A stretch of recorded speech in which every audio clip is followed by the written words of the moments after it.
Hey yo, it's Retro. Welcome to another video. Ultimate Spider-Man number 10.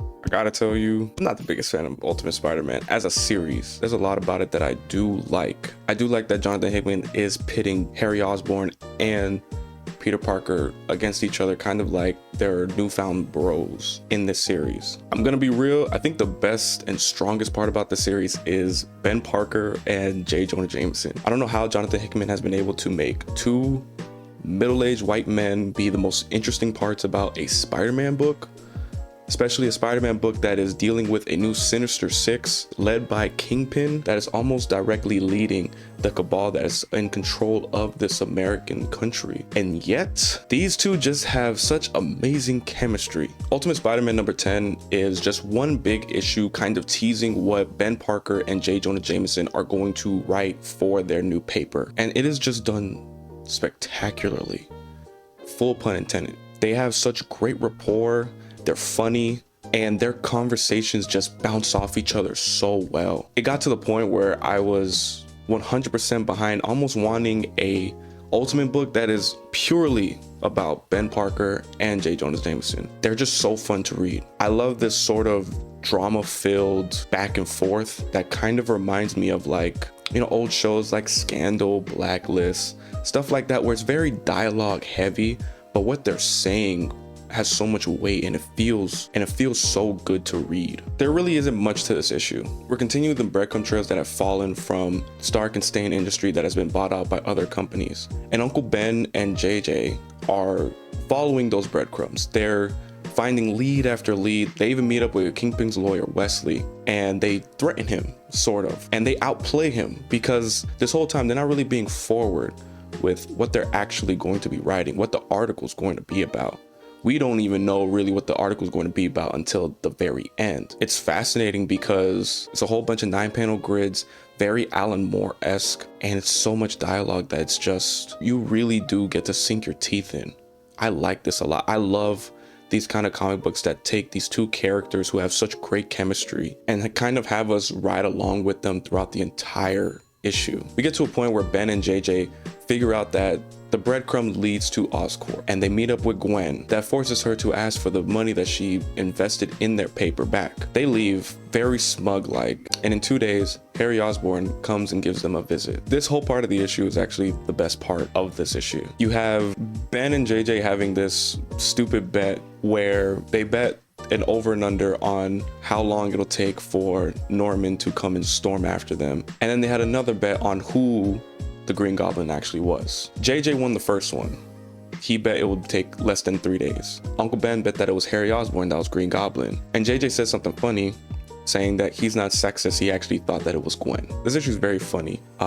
It's kind of a lesson on less being more. It makes this Ultimate Spider-Man series feel much more than just an Ultimate Spider-Man series. It is about the world around Spider-Man as well. Uncle Ben and JJ have incredible character. Like I said earlier, their chemistry it's enough to hold an entire book. It reminds me of the chemistry that kind of goes on in Gotham Central by Ed Brubaker, Greg Rucka, and Michael Lark, where Detective Allen and Renee Montoya are just these two amazing characters where you could really just have the series ride along them two alone. It makes me wish there was an Ultimate series that just kind of followed Ben and JJ, because I'll be honest, I'm not the biggest fan of the rest of this book.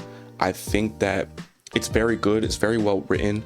Having a near middle-aged Peter Parker who has kids, who has a whole family, it's nice, it's very sweet. It's the best written comfort food comic that you can get, and there's a real place for that. I do think that I want more. I want more out of what's going on in this book, and Uncle Ben and Jonah Jameson just give all of that for me. This whole issue comes to a head towards the end after Harry Osborn confronts Ben and JJ about the article that they're going to write. He does end up asking them if he can trust them, because he trusts Peter Parker, but he wants to make sure that he can trust Ben and JJ. And obviously, you know, these two just want the truth out. They're your old-fashioned newspaper guys. All they want is the truth, and that's why they started their own paper, because they didn't want to cater. So Harry gives them a flash drive with all of the secrets on Stark and Stain Industries and everything that could lead to exposing Wilson Fisk, the Kingpin for who he really is and who he really works for. And if you've been reading Ultimate Invasion,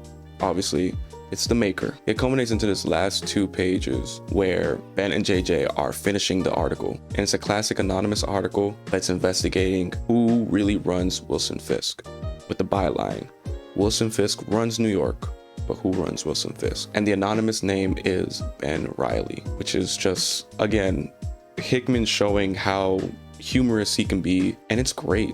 Genuinely, I love this. I love when a comic is this grounded, because then you can get into the nitty-gritty of the drama that much quicker. This comic doesn't need action to really be spectacular. To me, that's Spider-Man comics to the core.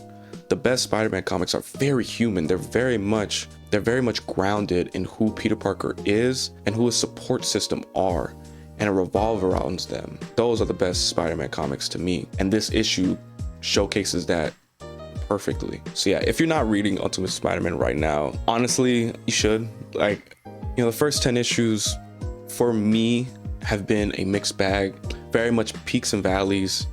Not in the sense that it's a bad comic. Jonathan Hickman is very much incapable of writing a bad comic book, but I do feel like it is one hell of a slow burn. And unless you are a Hickman fanatic or just a fan that just wants to see Peter Parker have a family, especially with Mary Jane, you know, understandable. Like, this book is for you. But honestly, after this issue, I can't wait to see where this book goes, because it feels like this is where it's starting to ramp up.